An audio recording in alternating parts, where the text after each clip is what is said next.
Hey guys, Pastor Tim here. It's good to have you all with us. And our guest again for our third part of this series on worldview is Dr. Jacob Smith, member of our church, he and his family, and uh, runs the Ladysmith Veterinarian Clinic in south of Ladysmith. And we've been talking about worldview. Again, you're watching this.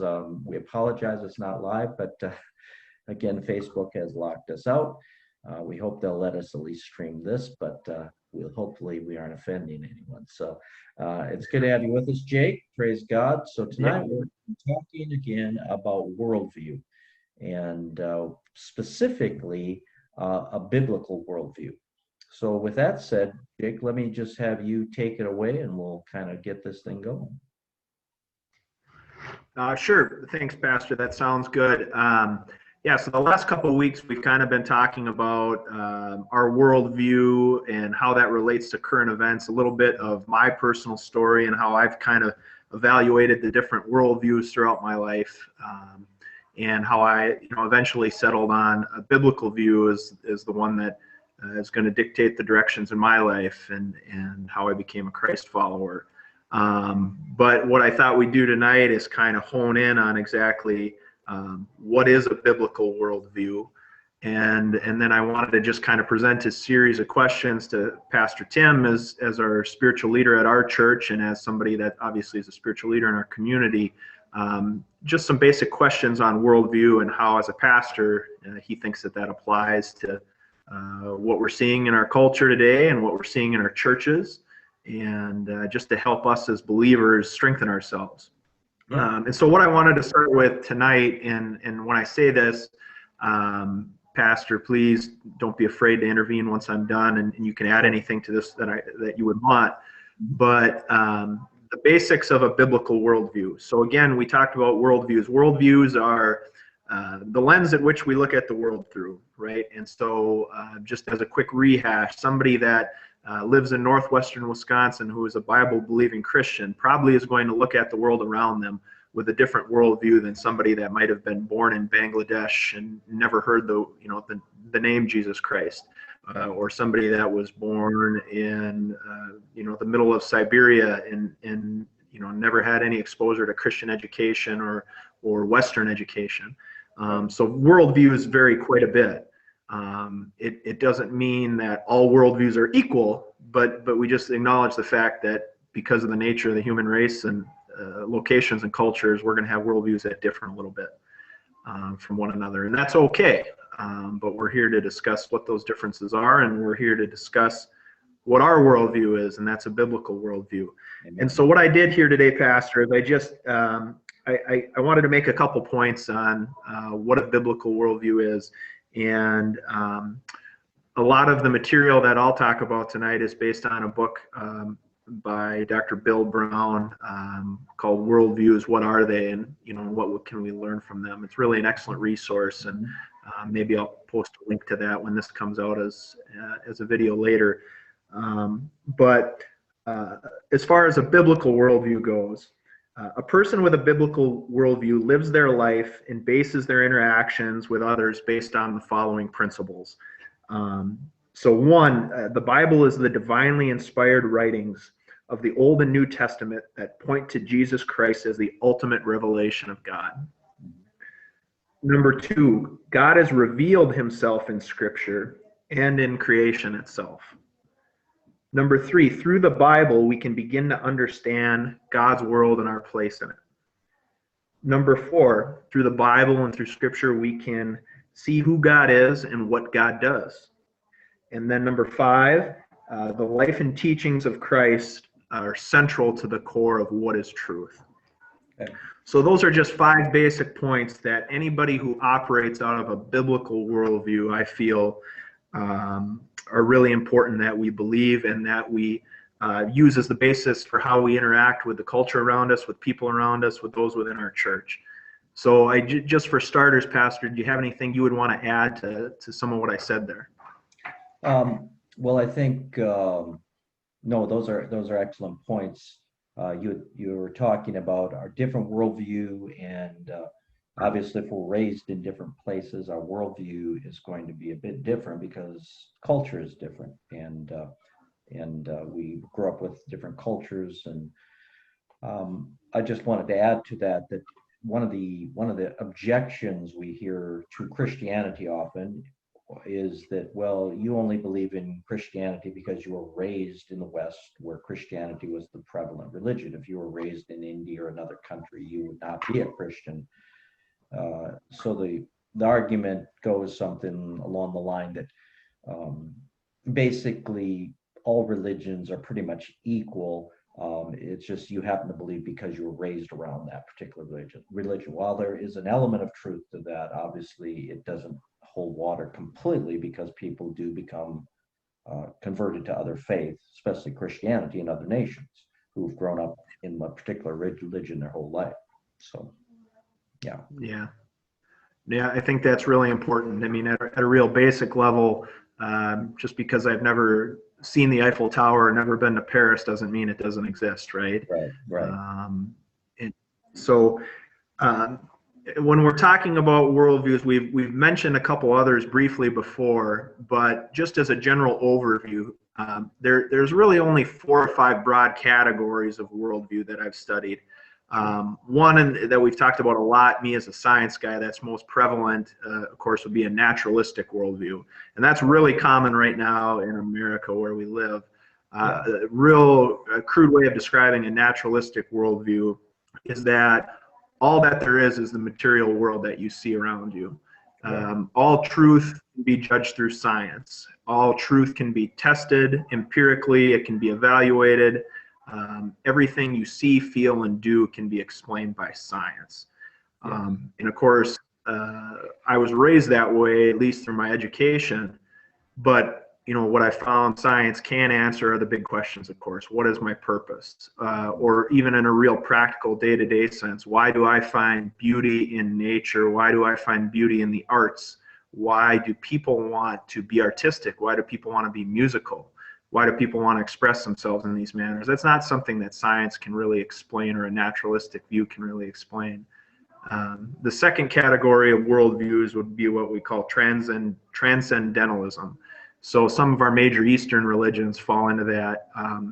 Transcendentalism essentially means that there is a God, but in one way or another, we are all part of God's being. And eventually, through the process of reincarnation or through the process of enlightenment in some religions, that we're capable of becoming one with God, or God is in us. So that would be a real crude representation of transcendentalism. And then a third one that we'll name here that we're talking about tonight would be a theistic worldview. And so Christianity, or a biblical worldview, falls within a theistic worldview.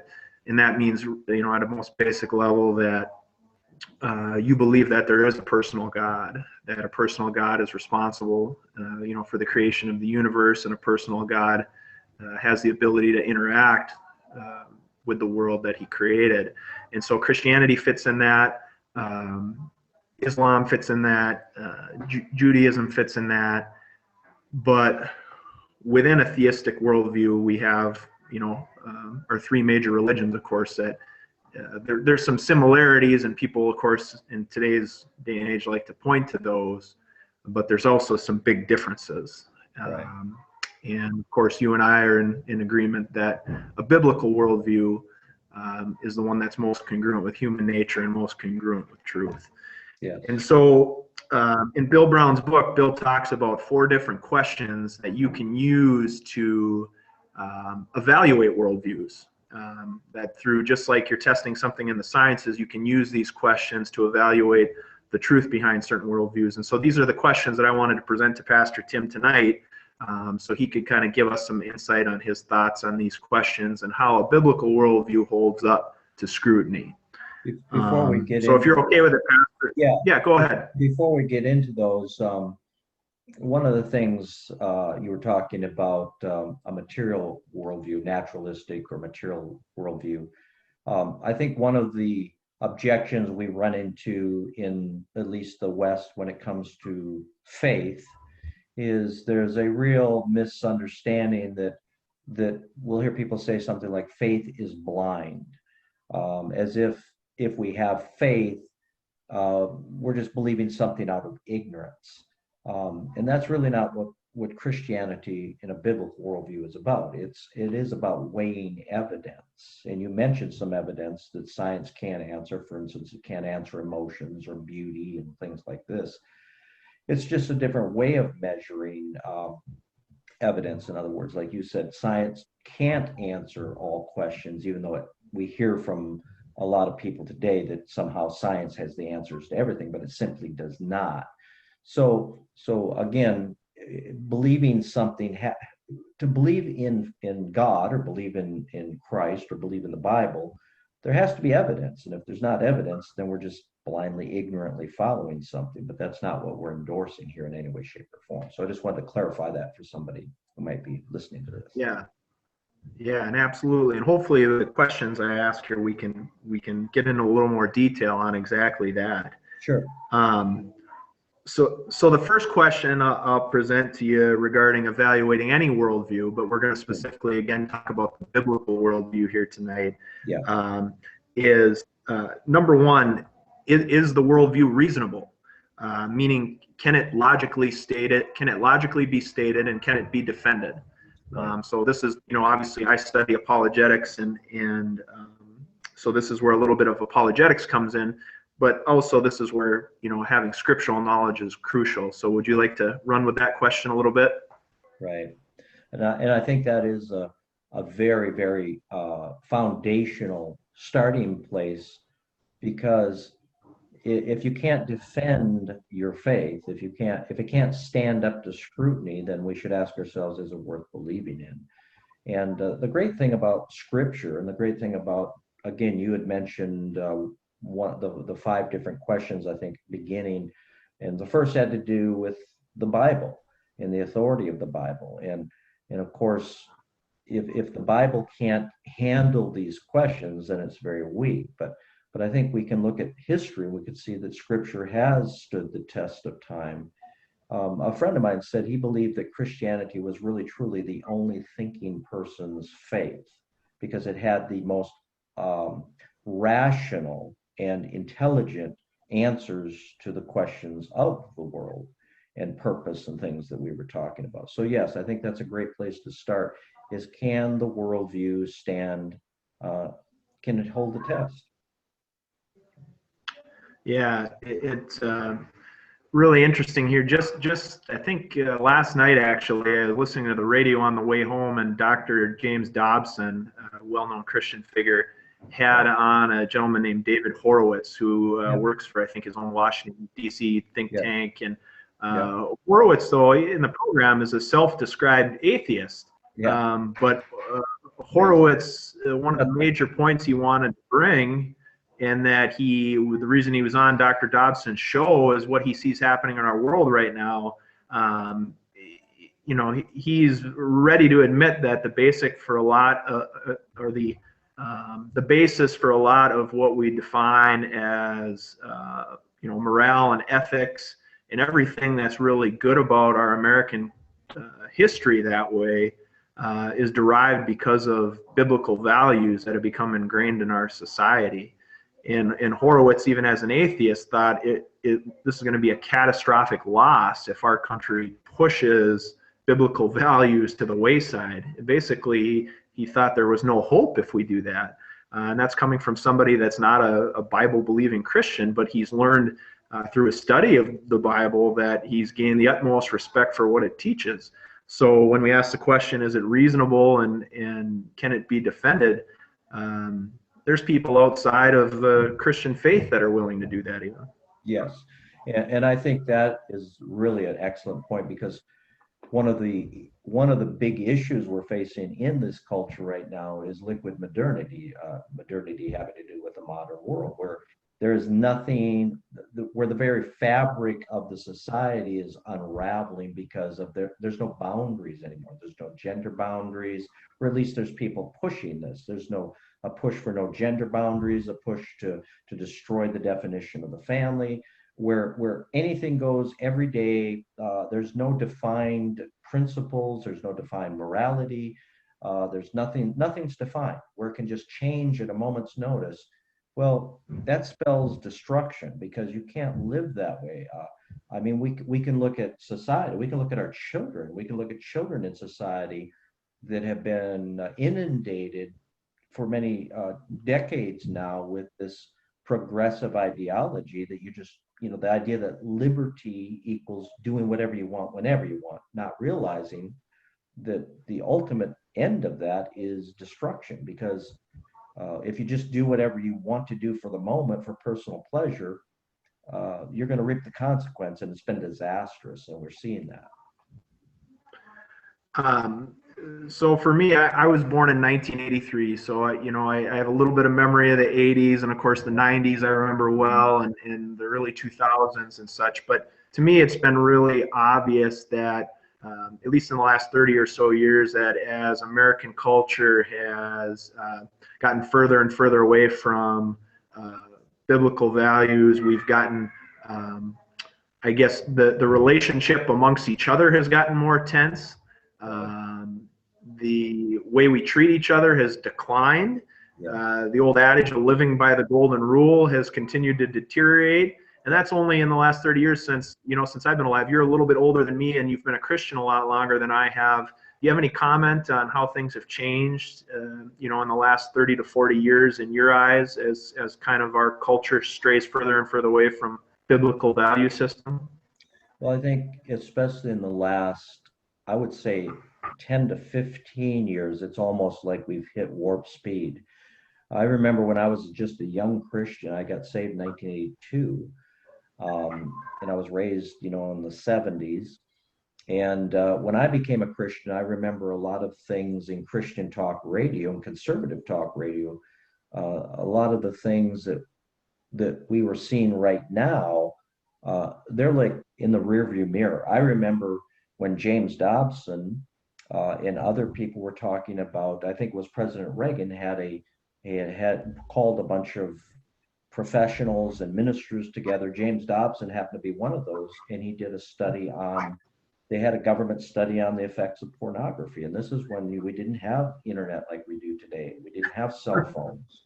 We didn't have access to this. And they were talking about the detrimental effects of pornography then. We were talking about globalism then. This phrase, think globally, act locally, began to surface, and people were warning about the dangers of globalism and destroying national boundaries, but especially morality. We have just, in the last 10 years, it's as if we have pulled the brakes off of everything morally, especially from a biblical perspective. And we've gone from a country that predominantly embraced biblical values, maybe not living by them, but it held the fabric of our country together, to now a country that is openly and hostilely, in my estimation anyhow, for the most part, really rejecting, or at least pop culture, we could say it that way, just blatantly rejecting Christian biblical values. Yeah. It seems to me, I get where somebody who maybe doesn't see the world the way I do now could argue some of the ways that they believe. I don't want to say Christians have been, but in general, but maybe certain Christians have behaved how that's been detrimental to our culture in some ways. I could see where at least they could try to make that argument, but I just don't see any evidence really how our culture has gotten better, or our relationships have improved at all as these type of value systems start to fade into obscurity. Do you see any way that somebody could argue that things have improved for us relationally in our country since we started heading this direction? Well, I think people could probably, and they do, try to make the argument that we have much more freedom now, especially with the gay marriage argument and LGBTQ, transgender. A lot of people would say, well, see, that was so oppressive. And yeah, we all know that there were things with gay people, and that was not good. And the way Christians at times treated gay people has not been good throughout history. But I think I mean, I hear people who are what we would commonly call classic liberals. And when I grew up, we talked about liberals versus conservatives. We don't talk about liberals anymore. We talk about progressives. And really, a lot of today's what we call liberals are actually much more conservative. Because I remember when I was a young Christian, it was really conservatives that were accused of being narrow-minded, that we were very narrow in our views, and it was really classic liberals that were told us that we have to have tolerance, we have to be able to hear other people's opinions, we need to listen to other people that may disagree with our view of the world. And so we had these conversations, and now we have a world that is digressed in what we commonly refer to as, the left versus the right, or this, because that's kind of what we're talking about here to some degree, biblical worldviews, is that we don't even want to hear your opinion. And so I think in that respect, especially what we're dealing with right now, what we commonly call the cancel culture, which is basically we don't even want to hear your opinion if it happens to disagree with us. Yeah. And to me, that's incredibly, incredibly dangerous as a society. Yeah, I'm glad you said that, because that's kind of exactly where I was hoping you would go with it, because what I see happening is simply we're trying to create social change, and we want to make sure that people have equal rights under the law, and I get that, and I absolutely agree with that. But for some reason, the way we've went about it just continues to create distance between people, Right. and it hasn't been effective. As far as eliminating the concept of judgment, or like you brought up the fact of tolerance. It now seems that tolerance means you're tolerant if you agree with me, Right. but if you don't agree with me, you're the one that's intolerant. Right. And so I found it just bizarre. And I'm sure we could keep going on this Yeah. all day, but I think you brought up some really good points there. About the distance it's created, even though we tried to do something good as a culture for people in general, but it's just created more distance in a lot of fashion. But Yes. I wanted to get into my second question here on the biblical worldview, and this is one I'm particularly interested in as a science guy, and I'm interested to hear your perspective on it as a pastor and a minister and a shepherd of a flock. Then the second question is, do you see that there's external evidence, meaning evidence in the outer world, to support a biblical worldview, whether that's in creation itself or in maybe even people? You would like to answer in that fashion, but do you see there external evidence that supports a biblical worldview as true? Well, I think there certainly is in two major issues, and I made mention of this, and I make mention of it quite often in church, and that is, I think the world's just far too complex to believe that we somehow, through random mutation over billions of years, the diversity of creation itself is just far too complex for random mutation. There's just a lot of questions that the evolution hypothesis just does not answer. I mean, we hear from evolutionists all the time that yes, it does, but it doesn't. There would never be this amount of diversity in species, and even the diversity of cells and human beings, and nature is just far, far, far too complex to have just without design or without an intelligence behind it, to have simply through random mutation come into existence and then become as complex as it is. So I just think that's a weak argument. I don't think science really holds a candle in answering that.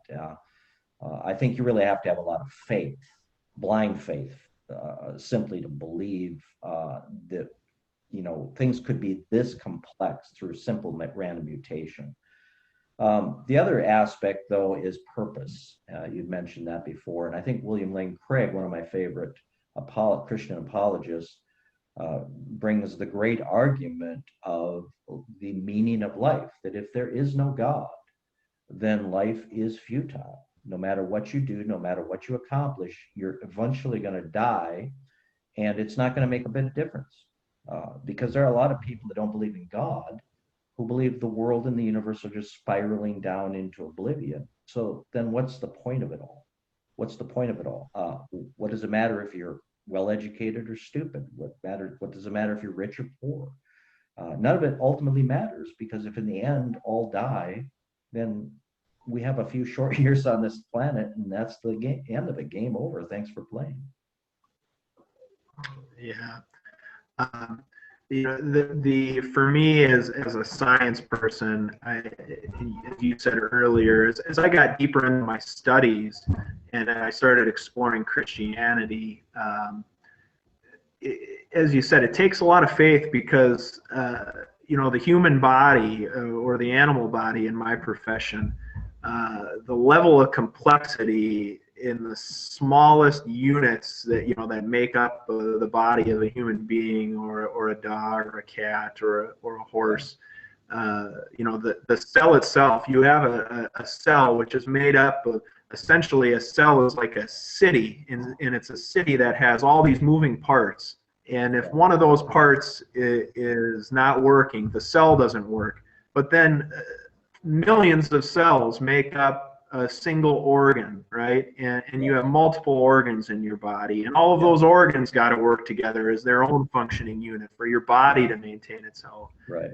And all that gets sets off after a man and a woman are married and come together, and an egg is fertilized, and that chain of events is instantly set off, and a heartbeat starts, and it's this amazing process of growth and development.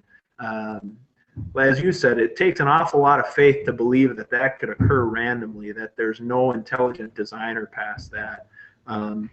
Yes. I just brought up a quote from Scripture, and it's a Scripture verse that I attach to a lot of the things I do in the business world, but I'll just repeat it here, and it's Romans 1:20. It's, "Forever since the world was created, people have seen the earth and the sky, and through everything God has made, they can clearly see his invisible qualities, his eternal power, and his divine nature. They have no excuse for not knowing God."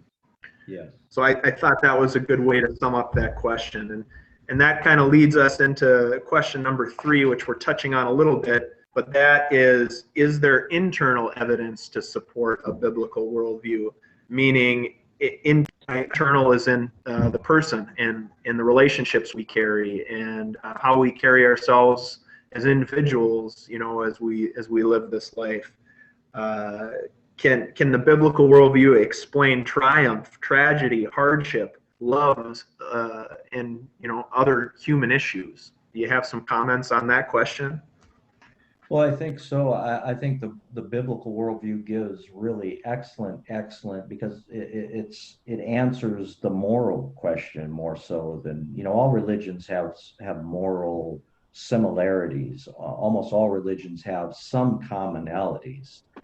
But I think the biblical worldview really explains in a great detail that if we are living by godly standards, if we're living by God's dictates, then we're going to treat, the aspect of biblical love, that we're going to, if you love your neighbor, you won't murder your neighbor. If you love your neighbor, meaning anyone, you won't steal from them. You won't commit adultery against them. You won't lie to them. Treat others as you would have them treat you, because that's what biblical love is about. And so I think it answers that question so well, because when we remove that, that's what we're talking about here a lot, is that these things are being removed from society, then we complain about our government being corrupt. We complain about corruption in business.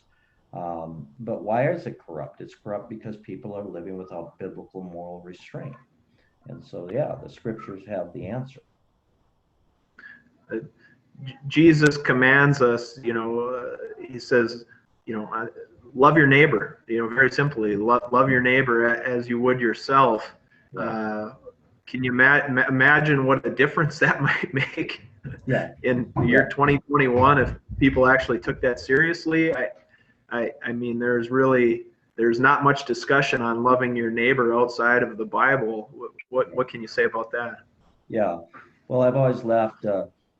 socialism, which we know is growing and becoming very popular, especially among youth today, socialism would work if everybody lived completely by biblical moral mandates.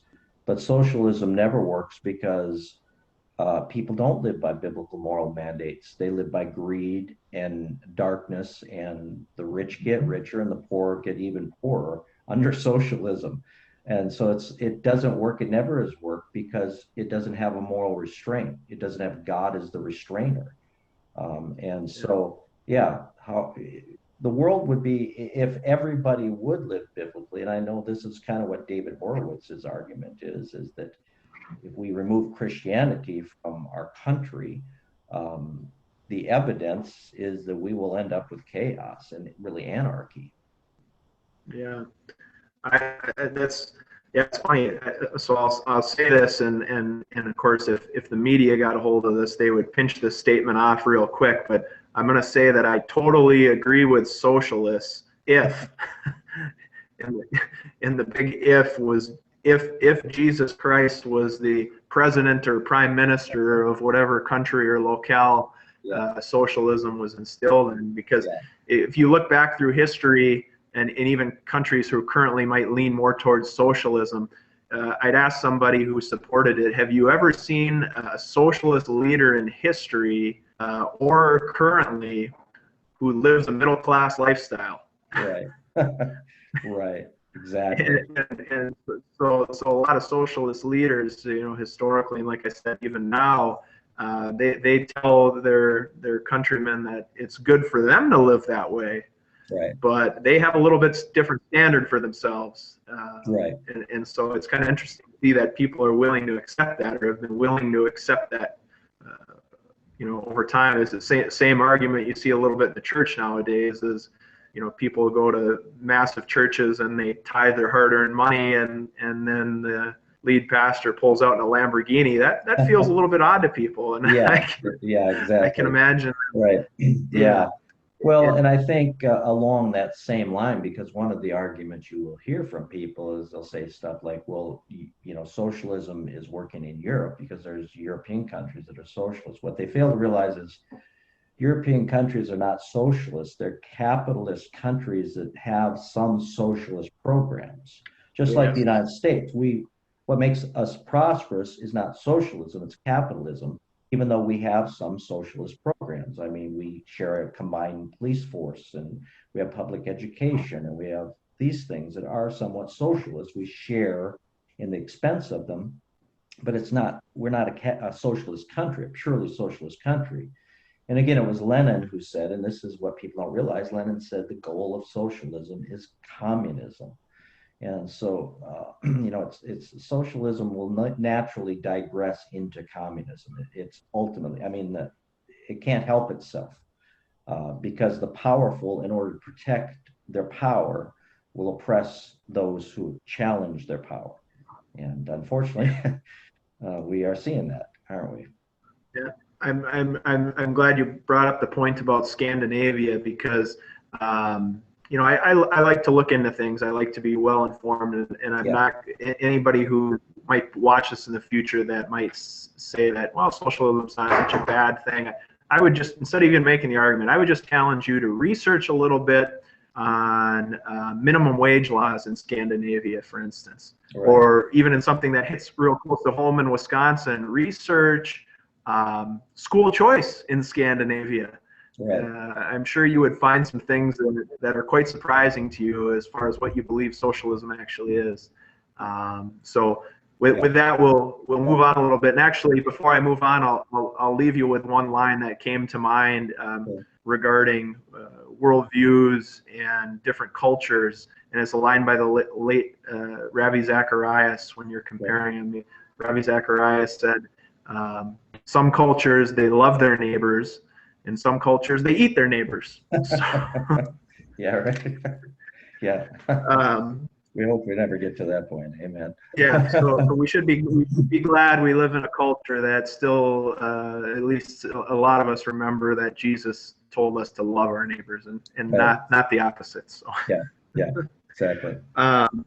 So a good question that we can expand on a little bit when we've got like 10 minutes or so left here is, Sure. in regards to a biblical worldview, can it be applicable to a real world, to the real world, and when it is applied, does it actually work? And so I just start this by saying myself that one of the things that brought me to faith in Christianity is, as I studied Scripture, to me, I saw that what the Bible says, what it instructs, what it teaches, is the only value system that I see as congruent with human nature in general. But I guess, at a real local level, so, today in our country, in how we're handling all the tension, is the Bible still applicable to how we deal with our culture and how we deal with our neighbors who might not agree with us? Yeah, I think obviously it certainly is, even though we're seeing, an erosion of biblical morality and biblical precepts in the public arena. But yet, we're still called as believers. There's the individualistic, or the individual's application of Scripture, and then there's the cultural application of Scripture. So no matter how bad the world gets and how much we are disliked as believers, we're still called to love our enemies. That's what Jesus said. Love your enemies. Pray for those who despitefully use you. Do good to those who abuse you. And that's not an easy commandment, but we are commanded to love people that don't love us. And that's always been the commandment. That doesn't change. And it's not an easy thing to do, but it is what we're called to do. And so, yes, I think in that respect, it certainly applies to today. But in a realistic, in other aspects of, does the Bible still apply and do these commandments still apply? I think if we will embrace them and go back to them, yes, they will help our society, because, really, everything we're seeing in this culture right now, the unraveling of people's lives, is simply because we're neglecting biblical precepts. The Bible has real life answers to real life problems. We're seeing suicide among youth just through the roof. It's one of the top killers of young people today. Well, I argue that one of the reasons we have such suicide rates among youth is because youth have been bombarded with nihilism for decades in American culture. We are the most prosperous. This is the most prosperous youth generation of any people in the whole history of the world, and yet they're killing themselves. Youth are killing themselves. And we say, why would people who have so much kill themselves? Because they don't have any purpose.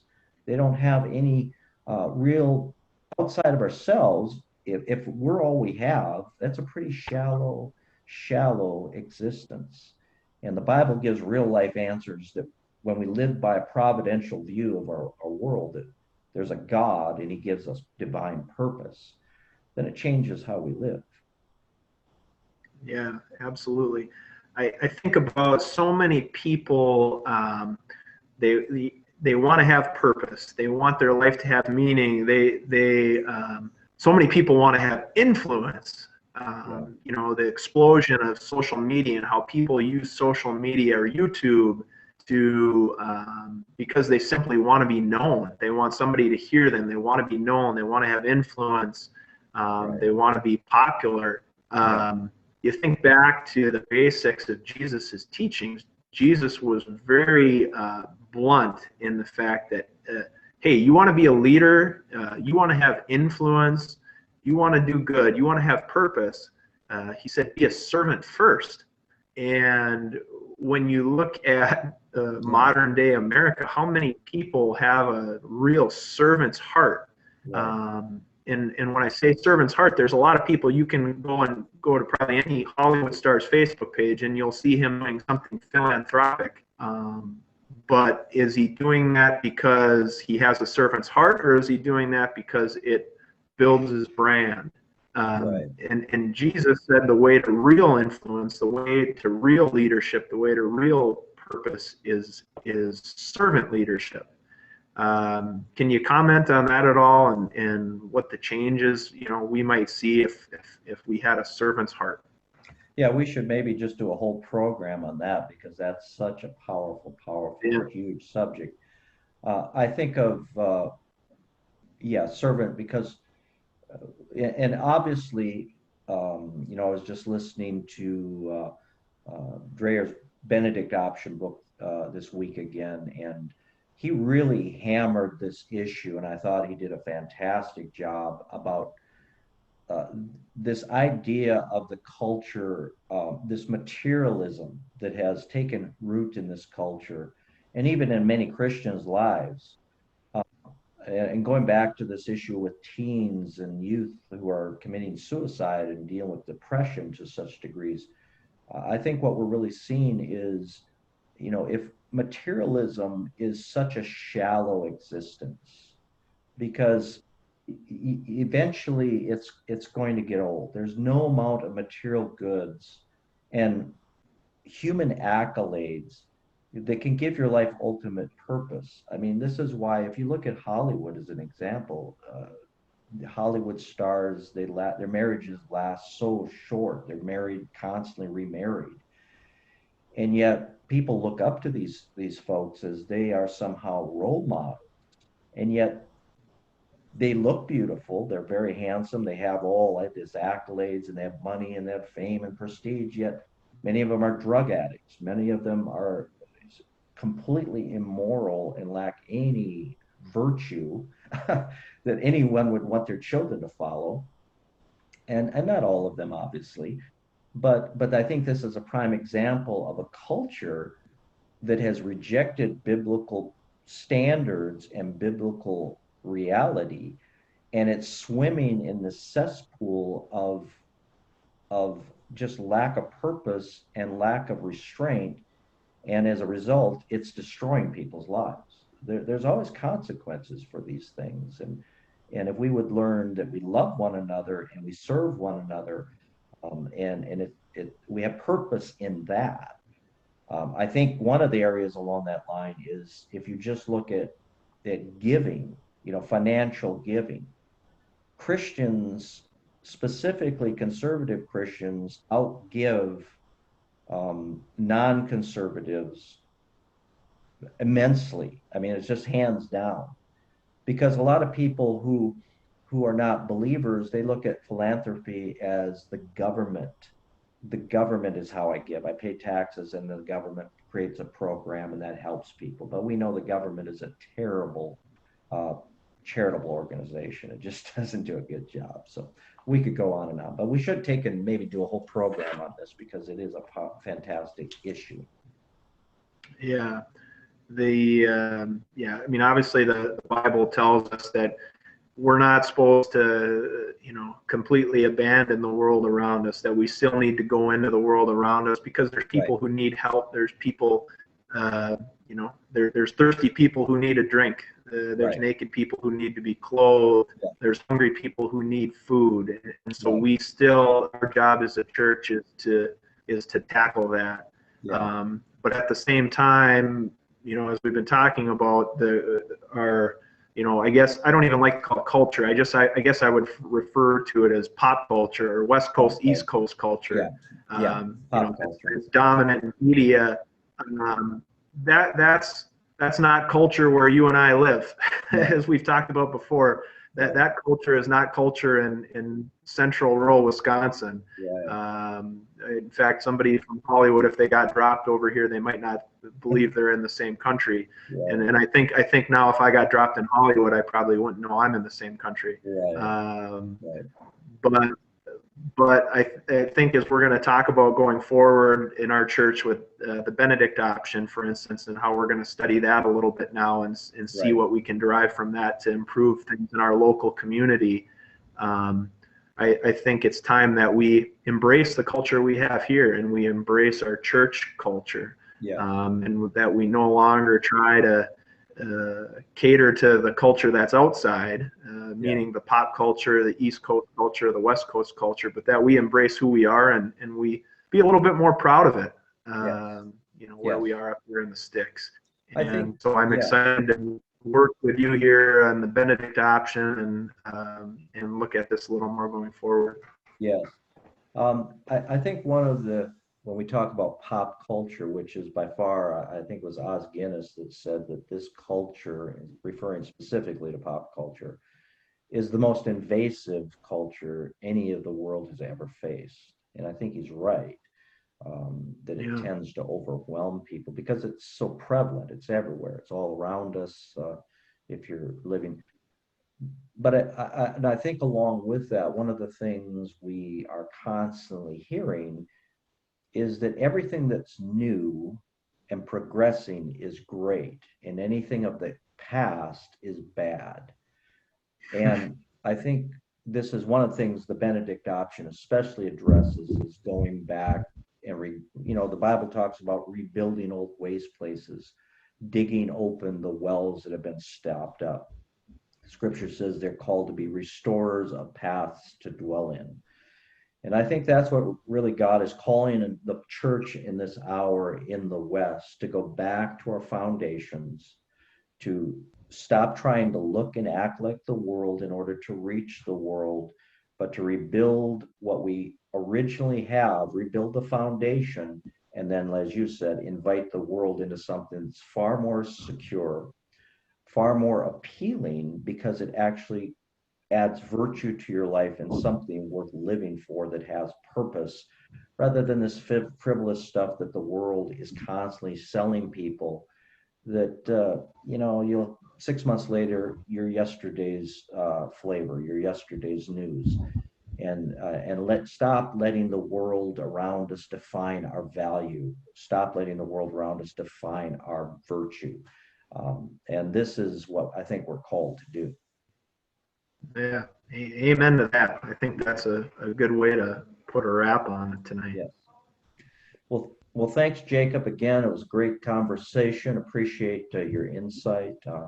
And Lord willing, we'll come back to this again here possibly next week and talk a little bit more about some of these aspects of worldview.